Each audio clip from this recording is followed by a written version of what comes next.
the two biggest things that I've noticed after 30 days of no weed. Day 30, no weed. Guys, if you're new to this channel, my name is Al Heil. I am an online fitness coach, and I have been smoking weed every day for about 20 years. I started when I was 13, and I'm now 33. First 30 days are the most difficult, and it's still difficult. But that difficulty isn't a bad thing. You know, I've had a lot of epiphanies and realizations on this journey. And the thing is, guys, I love weed. No one loves weed more than me. Guys, I love breaking it down, the smell, just the texture of it, like how many strains there are and how we can like cross strains and like the feeling of it hitting your lungs, how you feel when you get high. I love weed, everything about it. I've been, all my friends that I've had from my childhood as a teenager and growing up, our friendship was all based around getting high and weed and like how we were connoisseurs and like how we were always getting the best bongs and the highest quality weed and the hash and the resin, and everything was cool about it. Everything was cool. And yeah, I know weed is not the worst drug, guys, definitely not. And I'm not necessarily saying it's a gateway drug, but for me it kind of was, because as I was smoking weed, I eventually graduated into like cocaine, Oxycontin, drinking, and it was ruining my life. But if you guys want more story of like, my life, you can go through my other YouTube videos. But the thing is, guys, I'm proud of myself. It's 30 days, no weed, and I'm fucking proud of myself. I have more confidence, I have more clarity, and I just feel like I'm slowly becoming more and more of this person that I was meant to be. But as I was saying, guys, I love weed. I still desire wanting to take a hit. I still want to smoke weed. I'm still like, maybe I could just take a hit, maybe this, maybe that. Whenever I'm sober, I'm like, damn, I really want to hit. But whenever I'm high, I instantly regret it. And I can't choose what I regret, guys. I'm sorry. I don't have a choice to choose what I regret. I just regret it. For some reason, I kind of believe in universal law. I'm not necessarily religious, but I believe that our conscience is that inner voice of God, or that inner voice it's telling us how to live our life. And, if I really want to smoke weed, if I could smoke weed without having negative self-talk, without feeling regret, I would still be smoking today, but I can't. And I believe that's because of the law of exposure. Law of exposure is one of the universal laws. The law of exposure states, once exposed, you can never be unexposed.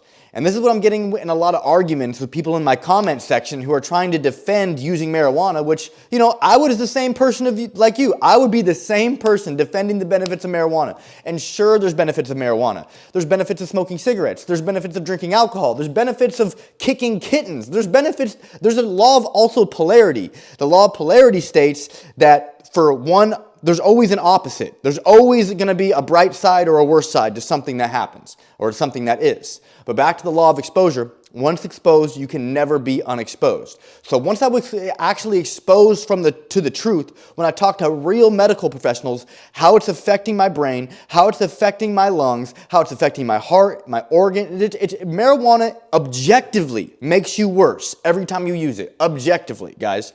A lot of these people who are arguing for weed, it's their subjective truth. Their life experience, their opinion, how marijuana has benefited them anecdotally, which is cool, which is fine. I was that same person, guys. And now my new addiction right here is espresso. This is probably my 36th espresso this morning.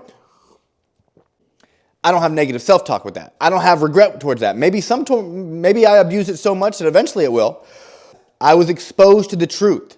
I knew for a fact marijuana was not good for you. It's not good for you. It's not good for your brain, your body, your health, your longevity, your clarity, your emotional intelligence, the way you process things, the way you perceive things. Guys, it's objectively bad for you. Objectively means that it's a fact, an undebatable fact. Subjective means it's your own truth, your own experience. Once I realized that marijuana was actually making me worse, I started getting regret. And the thing is, I kind of knew it was already bad for me, but I'm an online coach, and I have to be constantly working on my mindset, constantly working on my nutrition, building muscle, getting stronger. And just being a coach and becoming a better version of myself day in and day out, as you work on self-development, you're going to start to get negative self-talk around things that you normally weren't. It starts to get more and more minute. Like the people who have been on their self-development journey for decades probably have a little bit of negative self-talk from, eating bad food or not tracking their nutrition or things that are very small that normal people will be like, why do you regret that? Because you're kind of a shitty version of yourself. When I was a shitty version of myself, when I was an addict, I did not regret doing bad things. But as I started to become a better version of myself and started to step into the power and step into the person that I knew I could be, I knew I was destined to be, I started to have negative self-talk around things that I normally didn't. Because my mind was starting to change. I started to value myself more. I had more self-worth. When I was a shitty version of myself, and back in the day when I was an addict, when I was a shitty version of myself, I valued myself so little. I had very little self-worth. So I could do things like smoke a pack a day, steal.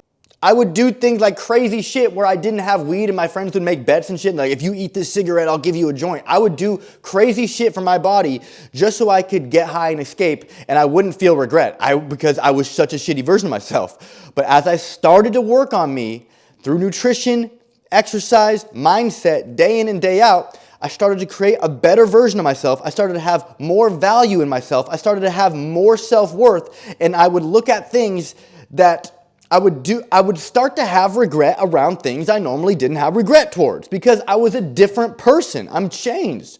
I'm no longer the addict Al. I'm the coach now. I'm the positive, empowering, productive motherfucker.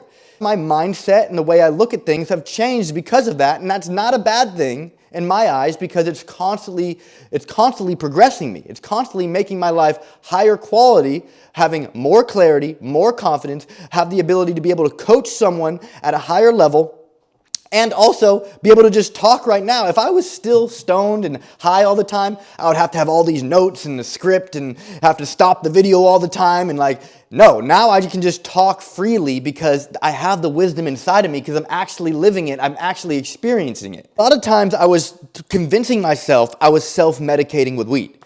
Because I have my ADHD and I was like, oh, okay, it's helping my appetite, it's helping me relax.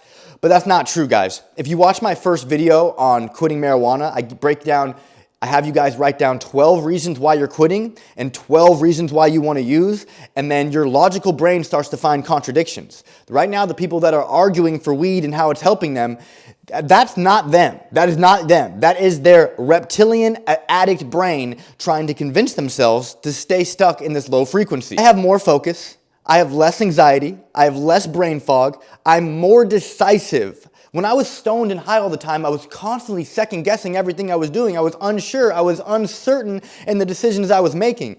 As I gained more clarity and more confidence, was able to clearly make decisions and confidently make them. The two biggest things that I've noticed after 30 days of no weed is more clarity and more confidence. Guys, don't downplay clarity and confidence. It's completely going to change your life. If you have more clarity on who you want to be and the steps you need to take to get to who you want to be, and you have the confidence to actually take those steps, it's going to massively change your life. I had such little clarity and such little confidence. So I was just going throughout my day, just winging it, just reacting to things and just hoping things went my way and not really knowing who I wanted to be or what steps I wanted to take because I had so much fog and I was constantly high. And I still think the cobwebs are being cleared. It's only day 30 after 20 years of daily use. And when I mean daily use, I mean like an eighth a day. I was constantly high. There was never a moment where I wasn't high. And if there was, I was figuring out hard how to get high at that time. So, guys, more drive. I'm getting in better shape. I'll maybe put up a picture or a video right here. I'm getting in better shape, and I haven't changed anything, guys. I didn't change my nutrition. I didn't change my workouts.